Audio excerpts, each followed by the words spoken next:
Welcome to Brilliantly British. My name is Lawrence, and as you can see, I have been busy nibbling away at this digestive biscuit with a cup of tea in hand.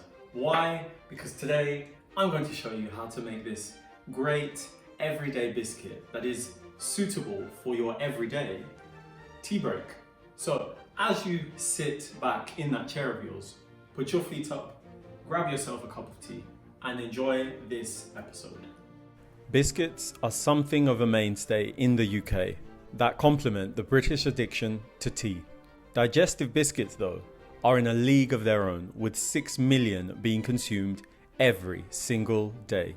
First conceived in 1839 by two Scottish doctors, based on the belief that the sodium bicarbonate within them assisted one's digestion, the biscuits slowly grew in popularity, but not for their health reasons, but rather for the fact that they tasted so damn good. Yes.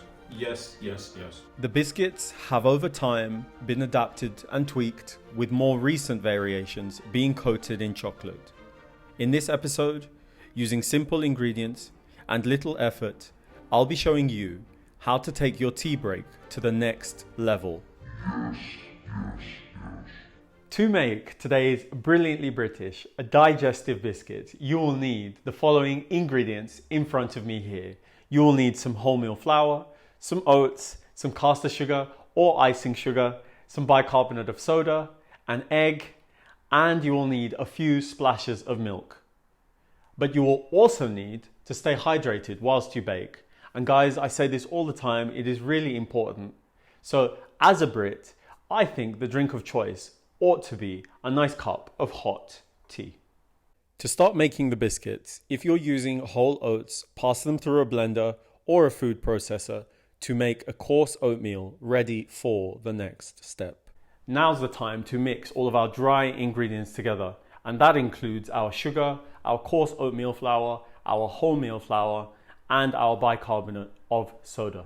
If you're not using salted butter, now would be the time to season your flour mixture with a pinch of salt. But in my case, I'm using salted butter. So I will just add my salted butter to this dry mixture and then flake it through with my fingers.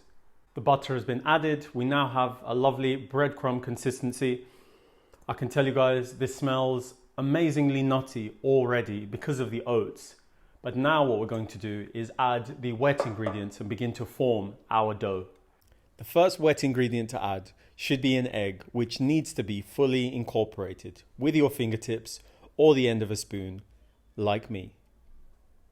Before adding in 2 to 3 tablespoons of milk to bind the dough together. When all has been brought together, your bowl should be clean. On a floured surface, roll out the dough to a thickness of 5 millimeters. Then, with your cutter, begin to cut out your biscuits. Don't worry, I won't be throwing out the excess.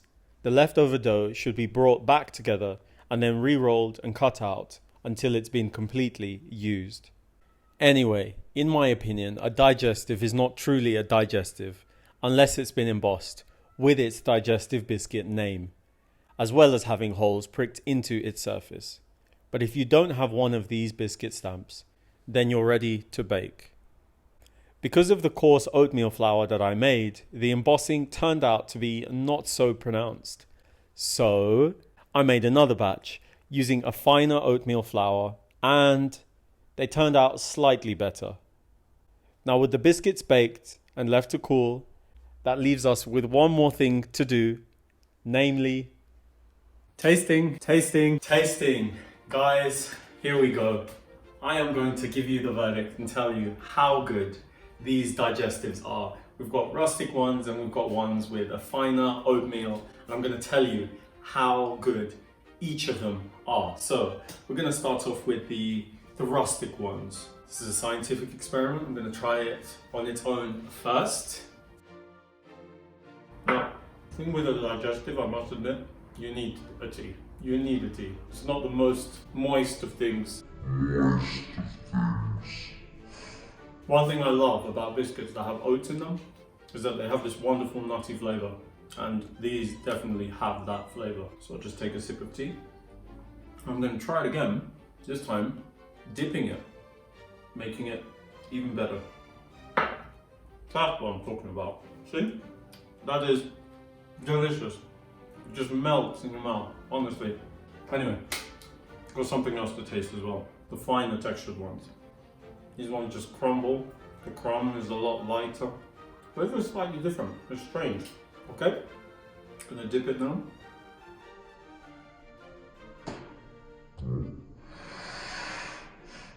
Yes. Yes, yes, yes.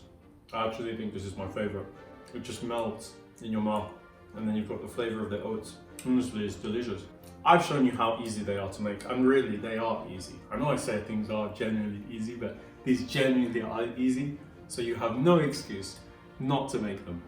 Make them, please. Guys, thank you so much for allowing me to show you how to make homemade digestive biscuits. I mean, they're amazing, aren't they?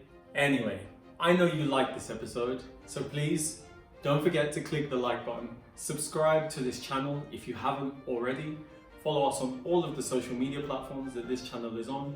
Tell everyone you know about the Brilliantly British food on this channel, and I will see you next time. Oh guys, help me out. I'm not sure. I think I made a mistake.